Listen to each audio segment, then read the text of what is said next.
Добрый день, приветствую вас всех, кто случайно зашел на мой канал. Сейчас будет сюжетик небольшой по поводу продолжения буржуек вместе с щитком. На этот раз у знакомых сложил небольшой щиток на 4 кирпича для печки бухта. Вот затопил печь, все работает как надо. Она сейчас прогорает. Варенье нормально. Подложил кое-каких досочек. Вот все вот такие дела. Прошло уже около 2 часов после того, как я первый раз протопил. Дымление и обгорание краски эмали на печке прекратилось. Осталось, вот смотрите, уже тут немножко угольков, догорит все. В принципе, камень нагрелся достаточно сильно, даже удивительно горячо. Особенно вот с этой стороны. Даже руку не удержать. Прогрелся, вот начиная вот с 4-го ряда, такой уже горяченький идет. Там, где выходит труба, так вообще руку не удержать. Горячий. Стопила я немного. всякий мусор. Вот первая протопка. За это время прогорела вся краска эмаль. Работа активная была часа, наверное, где-то около 2. Вот оставшиеся угольки уже догорают. Вот и какой результат получаем мы. Удивительно, что по сравнению с печь-камином Бранденбург, эта печь, имея более, наверное, большую мощность или более горячие газы отходящие, смогла прогреть вот этот щиток буквально за 2 часа до такой состояния, что, ну, конечно, для первой топки это очень и очень как бы нежелательно, но она прогрела так, что, например, в районе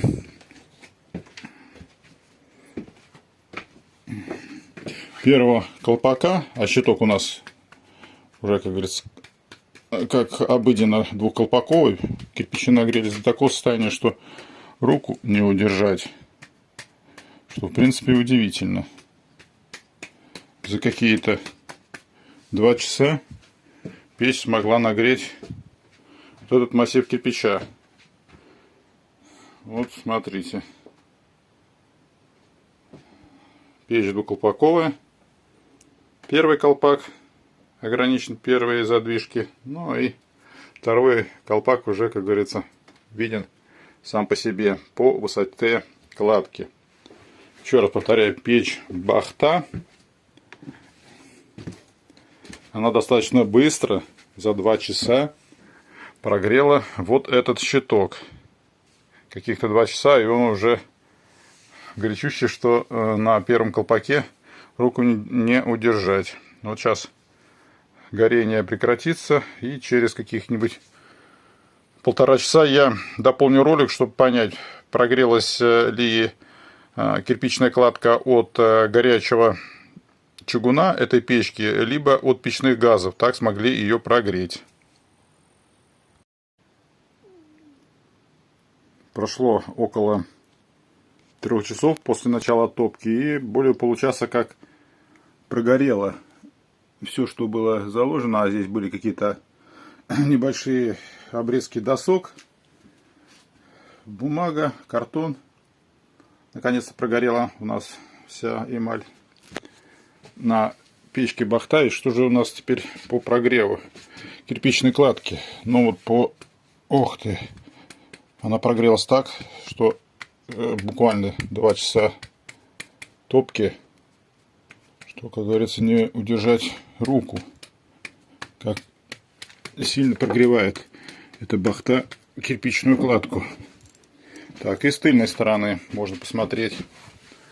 Ну, вот где-то на уровне вот этот у нас заканчивается колпак.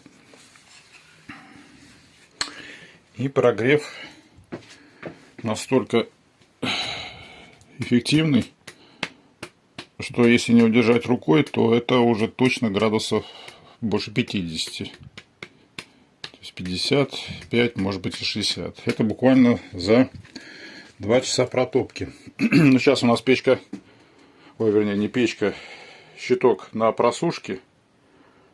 Начал выступать кое-где раствор глиняный. Еще раз протрем. Все. Но самое эффективное и удивительное, что печь Бахта прогрела вот этот щиток 4 на 1,5 буквально за 2 часа более-менее интенсивной топки. Всем спасибо. Кому интересно этот сюжет, ставьте лайки. То есть это подтверждает то, что подобный тандем уже другой печки, не Бранденбург, а Бахта и щитка, дает свой эффект. 2 часа она топилась и нагрела очень даже и очень эффективно вот такую кладку.